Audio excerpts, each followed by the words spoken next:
Hi, I'm Pandora Scooter, and you are watching Out at the Center. Let's do it. Let's do it. Take your time. Let's do it. Come on, baby. Let's do it. Let's do it. Let's do it. Do it right. Come on, baby. Let's do it. Let's do it.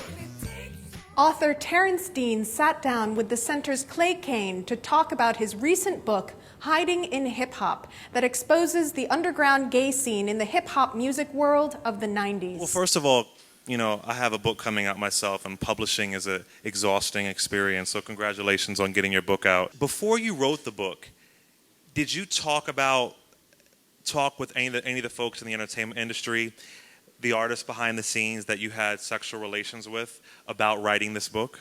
I did. I actually called everyone, not everyone, a lot of people, you got to go through their managers and publicists nowadays, and, numbers change. But majority of the people I did contact, and I told them that I was writing the book, that they would be a part of the book. And a lot of them were very supportive, which I was very shocked, because I thought that they would immediately say, no, and what are you doing? And you're crazy, why are you writing this? But then after I started writing, they called me and they said, well, what did you say about me? Read it to me. And I would read them the passage, and they was like, well, could you just change and tweak a little bit?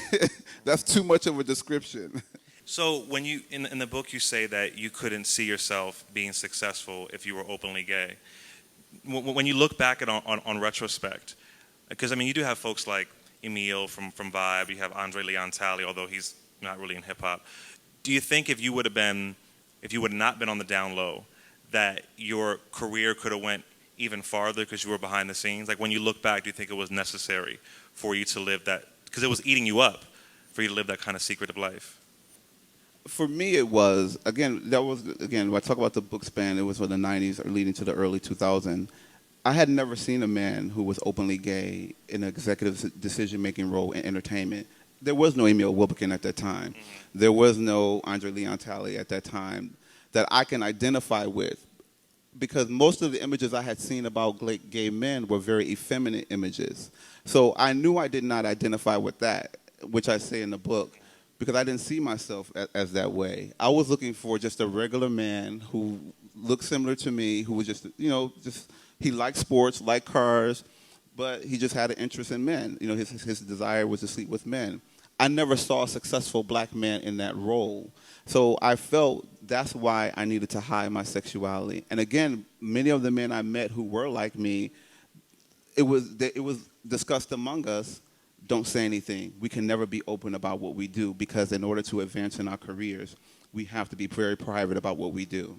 So if a hip-hop artist came to you now and said, you've been in this industry for a long time, I'm thinking about coming out, what advice would you say do it? Like, what advice would you give them?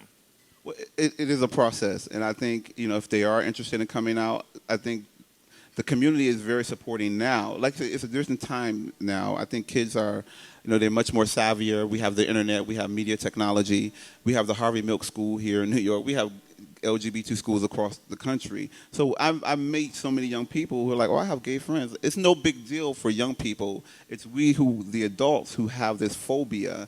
And for some reason, we think that there's a taboo associated and attached to it. That's why we are afraid to come out.